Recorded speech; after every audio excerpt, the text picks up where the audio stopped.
30 years ago, if you ran an alt weekly, it pretty much your business model looked very similar to every other alt weekly in the country. It was just a matter of scale Hmm. and size. But, your revenue breakdown, it was like, if you're not making X% from classifieds, you need to change that. You need to add another rep or something like that. Your pie chart of revenue needs to work a certain way or it won't be profitable. And now none of them look the same. We're all completely different. Everybody's doing different things that work in their market.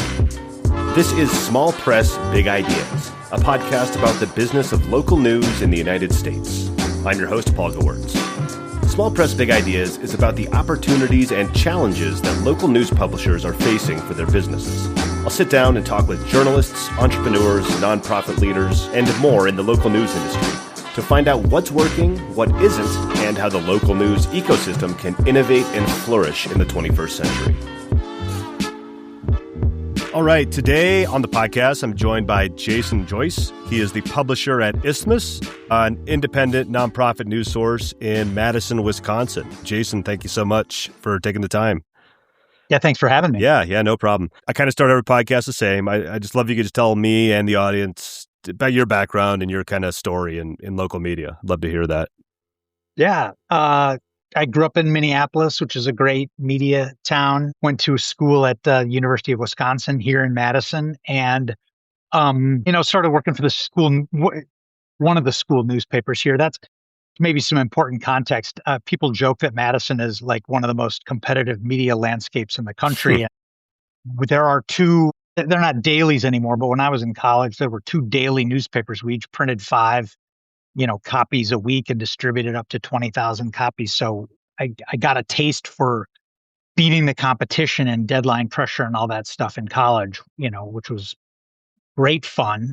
Many of us tell those stories about how addictive that is. And at that time, I went to a national conference and heard from a guy there named Jay Waljasper, who was the editor of the Utne Reader, which in the early 90s, before the internet came along, was like a blog. It was like a collection it was called the Best of the Alternative Press. So it was a collection of stuff from newsletters and alternative weeklies from all over the country. And he really called attention to City Pages and Twin Cities Reader, where I grew up in Minneapolis, but also he shouted out Isthmus in Madison. And I had been using Isthmus to see where club shows were and stuff like that. I hadn't been really reading it up until that point, but he really admired it. And so that caused me to take a second look at it. Got an internship there, graduated from college and didn't really have much luck getting a job with a daily newspaper, and got a job working for the college bookstore, actually, where they allowed me to learn how to build websites. And then that's how I got a job with Isthmus as the digital director in the late 90s. Because they needed to upgrade their website. They thought they should have a digital person on staff. So I worked at Isthmus from 98 to 2013, running the digital department, which we grew from 1 person up to about 5 people. And then I left and worked for the Capital Times, which is the former Afternoon Daily, now a digital first daily news source here in Madison, as an editor, as the news editor. Got some really good experience there, just sort of working with reporters on stories, crafting beats, finding sources, the day-to-day of really being a news editor. That was great experience as well. And during COVID, Isthmus essentially went out of business. It had been a privately owned alt weekly newspaper since 1976, and more or less overnight lost its business model. Places that hosted concerts and events stopped doing that and stopped advertising. Everybody else took their feet off the brake, like restaurants, auto dealerships. Everybody just said, whoa, we're going to hit pause. And so the former owners said, okay, we can't take on this debt. A small group of staffers, many of them friends of mine, said, we're going to try to keep this going on a volunteer basis, and looked into securing 501c3 status, which they achieved. The former owners donated all the IP to the organization. And I said, I want in on that. I'd been reading a lot about the nonprofit model for news for years, and thought that it was a way forward. So I joined in 2021, right before we printed our first issue back from the pandemic. We were out of print for about 18 months.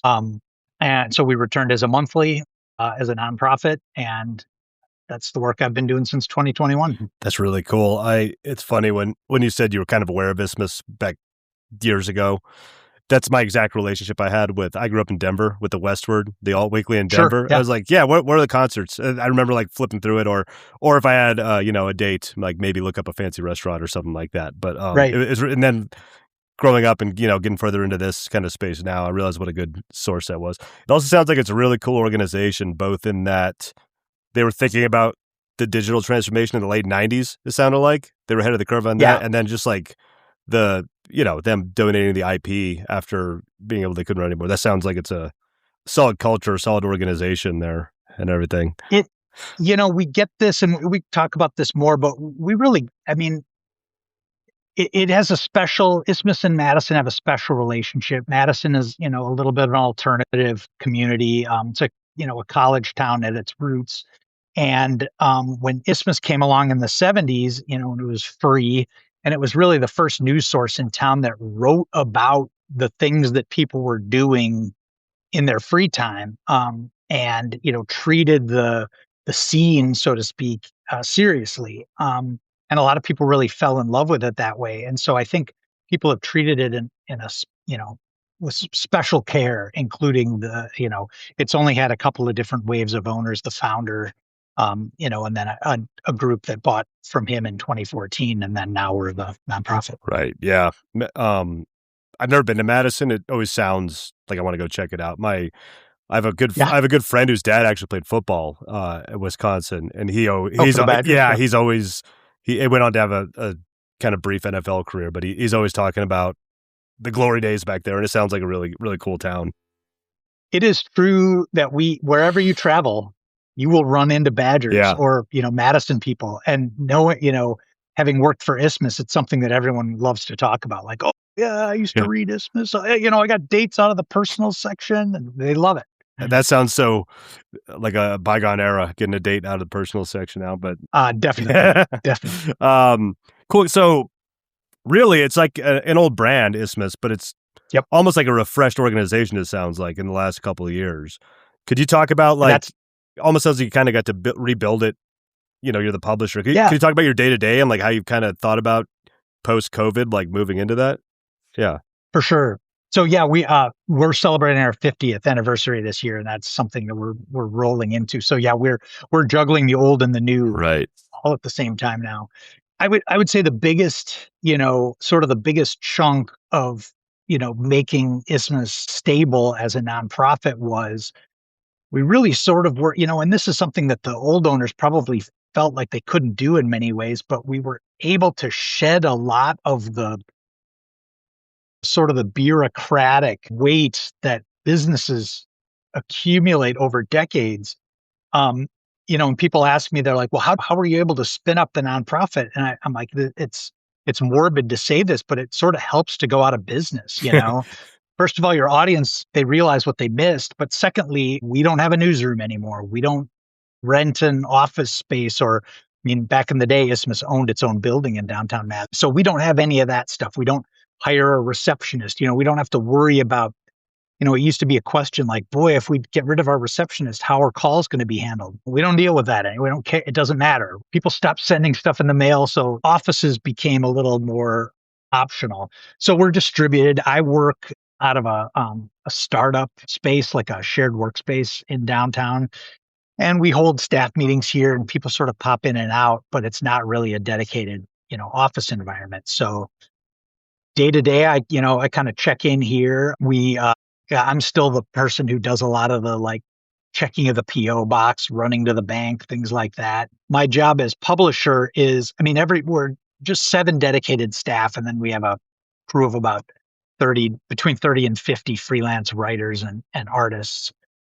I work very closely with our editor, Judith Davidoff, and so she and I are in constant contact. She's often here working at a desk right next to mine. We're just coming off our year-end fundraising drive, as we're a member of Institute for Nonprofit News, and we participate in their News Match fundraiser at the end of every year. And that's instrumental. That's been instrumental to our survival. We're about 30 to 35% reader support, and 60 to 65% um, advertising and sponsorship, with some grants. Depending on the year, that grant number sort of goes up and down. Right.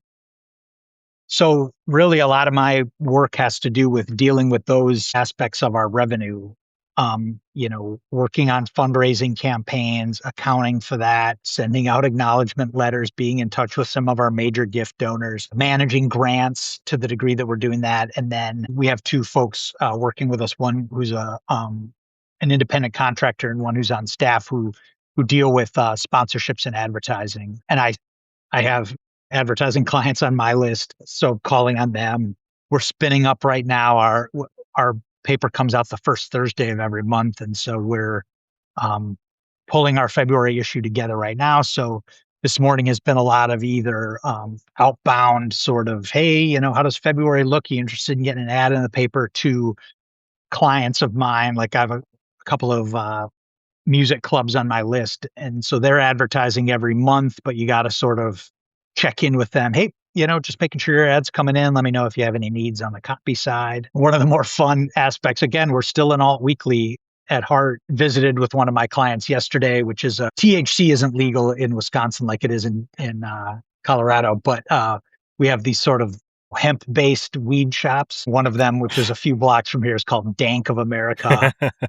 They have a lively art gallery and really are bringing in DJs and doing more and more in the event space. And so I went over and met with those guys yesterday and put together a little promotional campaign that we'll run with them for about a month and see how that goes, and hopefully sign them on as a long-term client after that.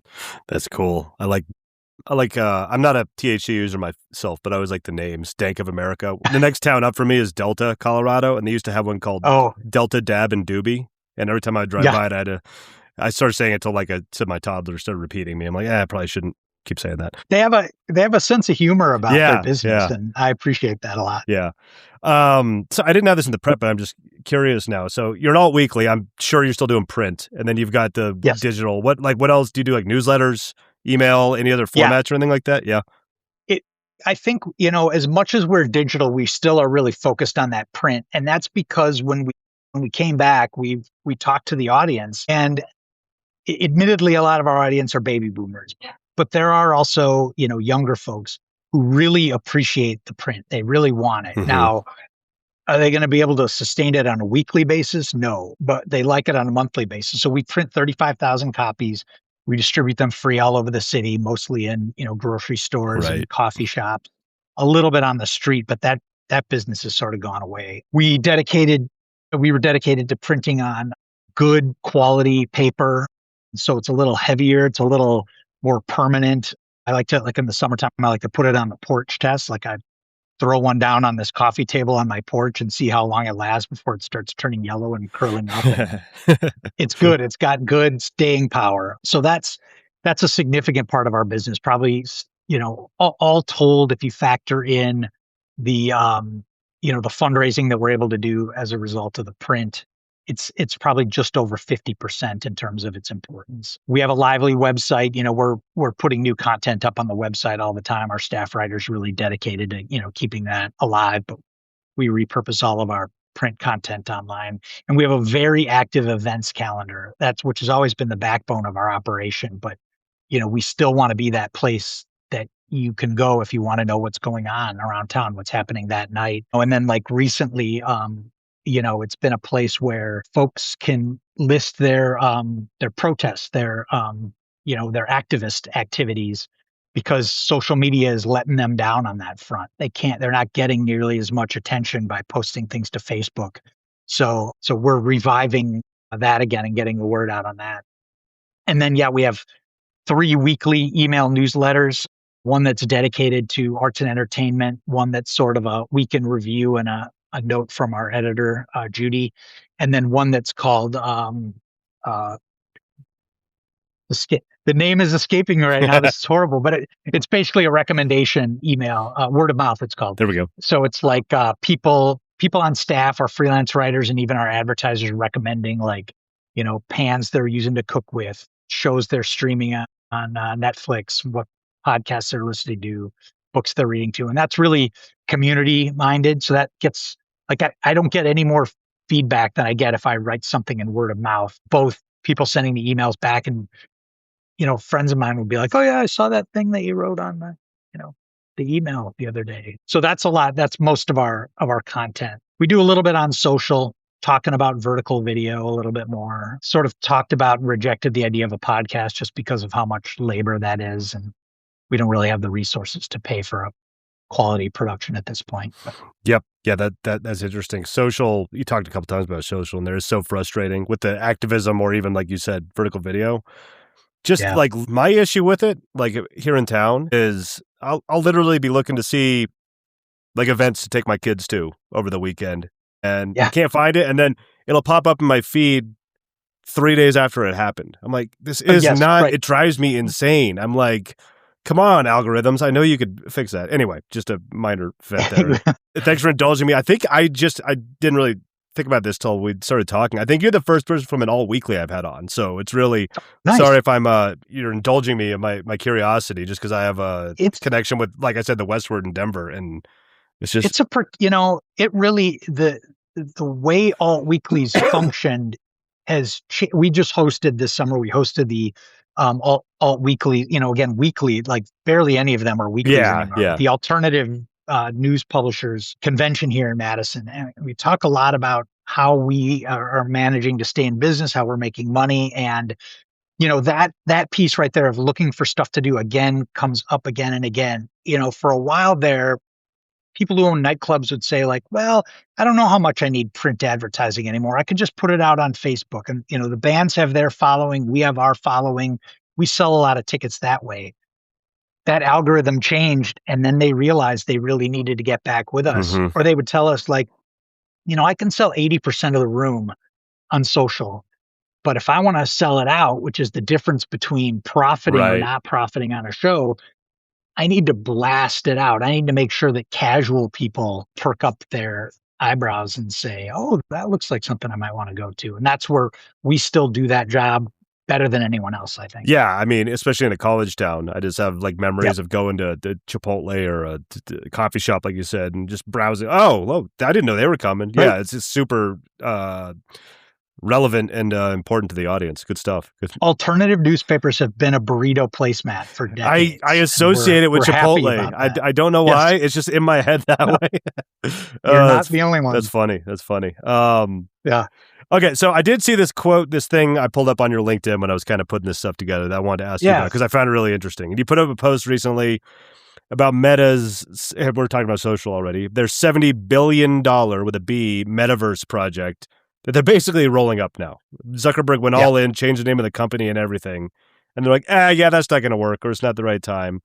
And about how advertisers should realize that maybe projects like that are where a lot of their money is going. Like if you're talking to me and I'm a concert promoter or a local restaurant or what have you, how would you make the case to a local business we've kind of talked about this already, but how would you talk to them about, the value that you guys provide? So, yeah, I mean, and this is what we've heard too. We, back in the day when, the heyday of alternative papers, when we were making a lot of money off of personals and classified advertising, we were able to do market studies and see who's reading us and what their, habits. I mean, we would be able to tell, our advertisers like 60% of our readers plan on buying a washer or dryer in the next 3 years, that kind of information. We don't have access to that anymore.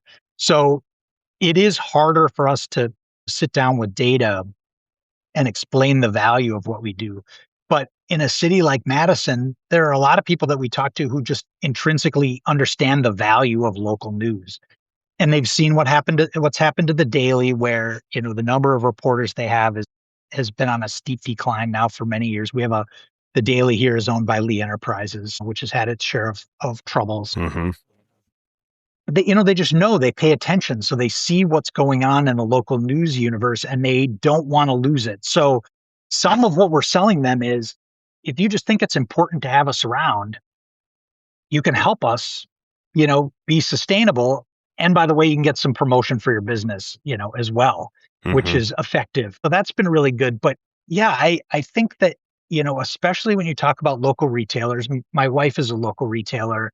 They really get local, you know, ecosystem, people helping other people, and how she owns a pet supply store. And when we walk through the neighborhood and she sees like a Chewy box sitting on a porch, she's like, so I think that really resonates with a lot of those businesses. And my take on Facebook has always been, or, any sort of social advertising is what you're paying for is the dashboard, right? Or the targeting. So you're able to say, hey, I want to hit everybody between these ages in this zip code, or, with these demographic habits. I get a dashboard that shows me exactly how many people and what people are looking at my ad and stuff.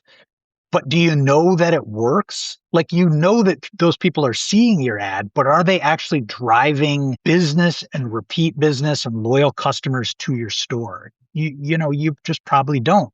It's just like any other form of advertising. Part of it, works, but you don't know which part. Yeah. And at least with us, that all the money that you spend with your advertising with Isthmus stays in the community. You know what it supports. It supports our journalism, which is hyper local and really attentive to the needs of our readers. I just think it's important to remind people of that. It's like what I've said about that too is, nobody thought the metaverse was a good idea when they saw those like Weeble figures. They're like, Right. this is weird. I'm not going to do this. Everybody thinks local news is a good idea. The studies have been done across the political spectrum, across the socioeconomic spectrum. Everybody thinks it's important to have reporters going to city council meetings, talking to state government officials, paying attention to local business, arts and entertainment. Your area needs to be covered. And most people admit, like, yeah, that's a pretty good idea. I'm not sure Facebook is a good idea anymore for anybody. Right. Yeah. So first of all, kudos on your wife to the pet supply thing. There's a pet shop in my town. It is my favorite local business. They were so awesome and so great. My dog actually passed away about a year ago. R.I.P. Bandit. I'm so I don't sorry. get to go in there anymore. It's okay. It's been a year. I can talk about it without tearing up anymore. Right. Anyway, Right. they were like a great local business. Yeah. I oppose Chewy also. But good. What you were saying about data, it's funny. I was just having a conversation earlier with someone, and they were saying, like, we're getting to the point where you can't really trust it anyway. For example, I have a newsletter on the local news industry, and I have like good open rates, 50, 60% open rates. But if you look at like the chart when I go in there, I send it out at 4 a.m. Mountain Time where I am, which is 6 a.m. on the East Coast. And like 80% of the opens are at 4 a.m. on the dot. I'm like, yeah. Are these people really? I just don't trust many of the numbers, especially. I agree. I don't trust Zuckerberg as far as I could throw him. And so, right. That's why you always hear like local news is dead. Local news is dying. I totally disagree. I think local news has almost become like the gatekeeper to all the AIs of the world and everything where, you have that connection to Main Street. I think so. Yeah. I mean, we did, we're going to talk about AI, I think, but, that's the corporation that, Lee Enterprises that owns the Daily in town. We reported on them this summer. They had a reporter who essentially, crafted a story completely using AI, and it was about 70% hallucination made up. That was the top story on their newspaper on Sunday. And the only way anybody would have really known that was, literally I was sitting on my porch reading the story going, I've never heard of that coffee shop. And there's no way this is happening, and started looking into it a little more. And the editor and I started asking questions. We ended up publishing a few stories, talked to the reporter and things. And nobody else is going to be nobody else is watchdog in that story. Yeah, exactly. That's crazy that got through. That there's no. It is crazy. You know what I mean? To that, I've seen similar. I've seen similar stories. I think there's one in Wyoming, kind of close to here, a year or two ago. Just complete fabrication, like made up businesses, made up people that they're quoting. It's nuts. I guess that's I guess it's a good time to pivot into the AI thing. My obligatory, because it's 2026 AI question. So I ask people their overall thoughts on AI, and it's kind of, I might get rid of that question because it's kind of hard. The way I view it is like going back 100 years, be like, do you think electricity is good or bad? It's like, well, it's going to be a lot of things. Like, so people are going to get shocked, but there'll be hospitals operating and stuff too. So what are your thoughts as it is right now? Are you guys using any tools or using it for efficiencies, or what's your thoughts there? Yeah.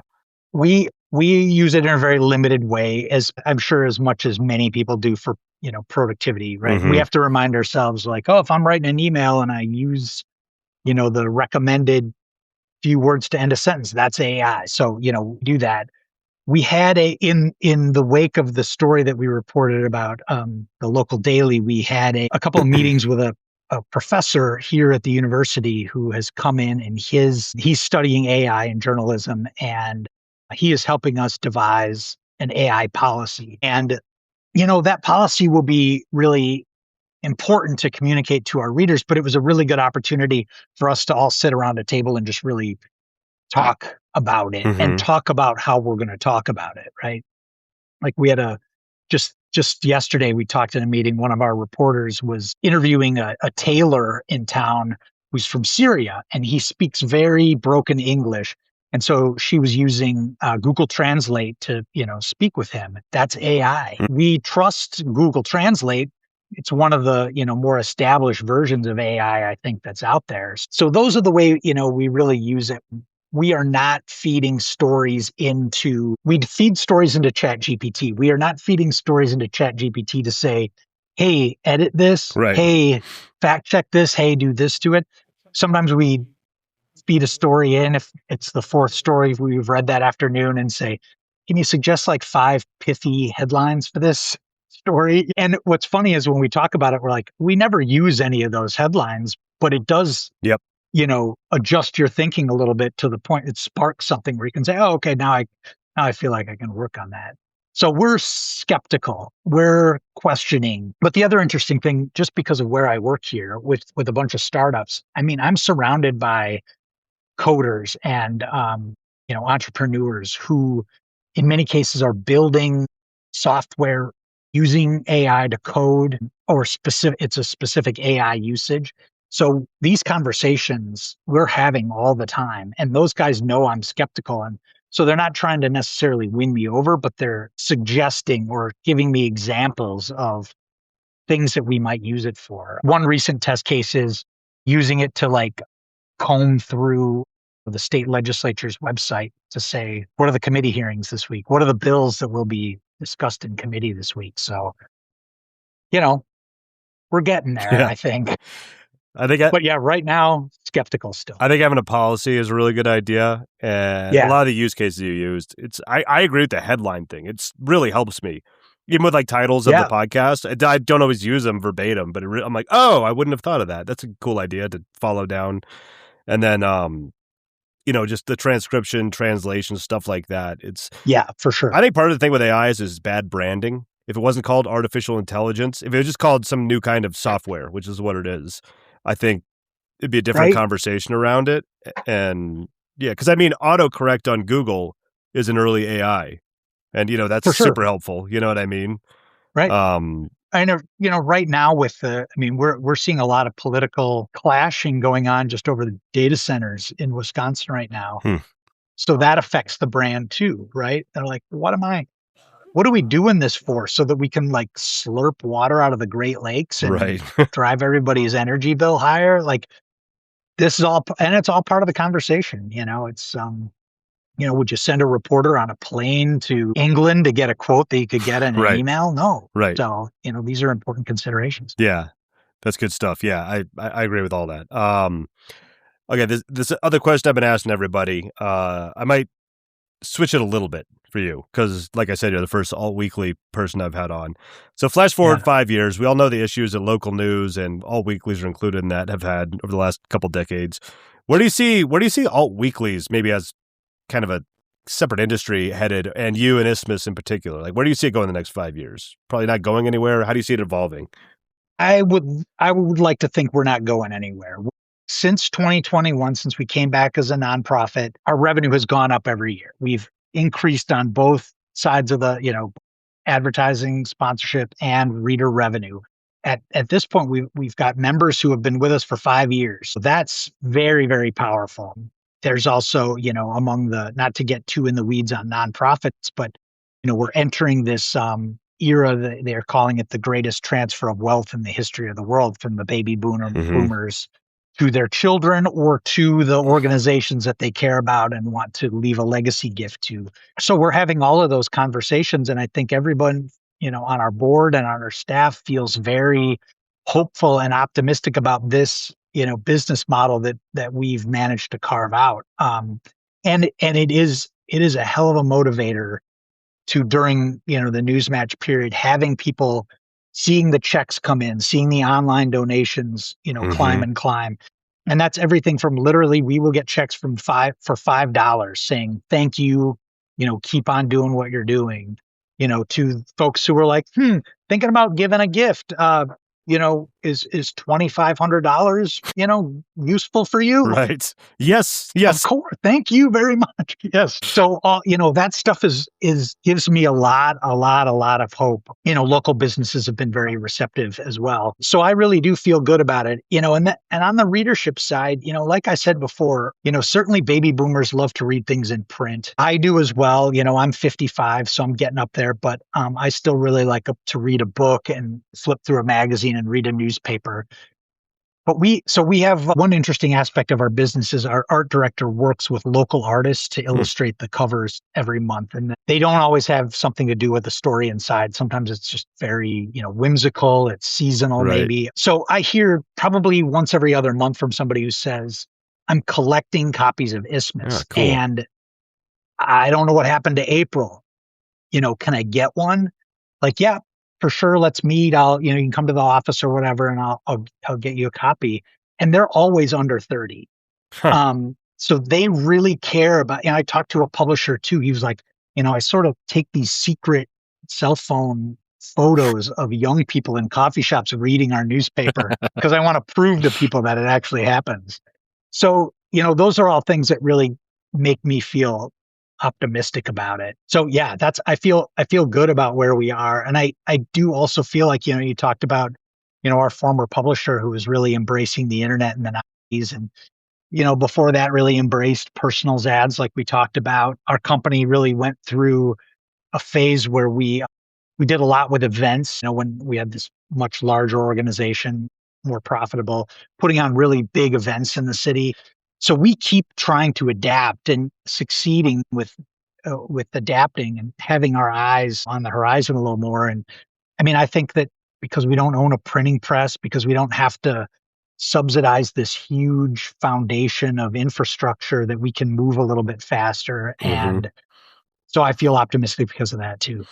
Yeah, you're a great case study for. I've had a lot of people on that go against the local news is crumbling to the ground narrative out there, and you're a great case study because you were an existing brand, kind of got the phoenix out of the ashes treatment after COVID. Yeah, and your revenues increased every year because you can start. It's like getting a new old brand, and you get to kind of do things a different way and embrace new tools, be leaner and more agile like that. And it is. Then the generational thing matters too.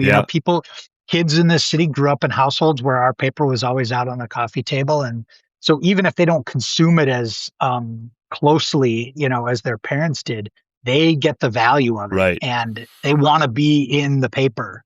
All the artists we deal with are young. They love being on the cover. They love it. And they really feel emotional about it. That's very cool to see. Yeah, it's really interesting to hear. It's just something I wouldn't know without talking to people like you. Yeah, what this podcast is teaching me too. Well, and I talk about this all the time. Like 30 years ago, if you ran an alt weekly, it pretty much your business model looked very similar to every other alt weekly in the country. It was just a matter of scale and size. But your revenue breakdown, it was like, if you're not making X percent from classifieds, you need to change that. You need to add another rep or something like that. Your pie chart of revenue needs to work a certain way or it won't be profitable. And now none of them look the same. We're all completely different. Everybody's doing different things that work in their market. And the same is true on the nonprofit news side. I talk to people all the time who are running a monthly email newsletter or I'm sitting here in our startup spaces, Wisconsin Watch, which is a statewide nonprofit news network. That model didn't even exist 20 years ago. Right. So they're figuring it out as they go. They're really interesting to talk to. There's a CityCast operation in this building as well. And that's another thing that didn't exist. So everybody's got to be innovative, right? Yeah, very cool. Very cool. Jason, I've gone through all my stuff, all my questions. This has been great. And it's been, really, really good questions. And it's fun to talk about this stuff. Where can people find you and Isthmus? What do you want me to link to or point people to or anything? You can find us at isthmus.com. We're on Isthmus Madison is on Instagram. We do quite a bit on Instagram as well. Watch out for our TikTok. Half kidding. Awesome. Yeah, I'll link to all the stuff and everything. Great. And or if you're in Madison, just go to Chipotle, right? And yes, right. Find you there. Awesome, Jason. Thank you so much. This was great. I appreciate you coming on. Thank you, Paul. Yep.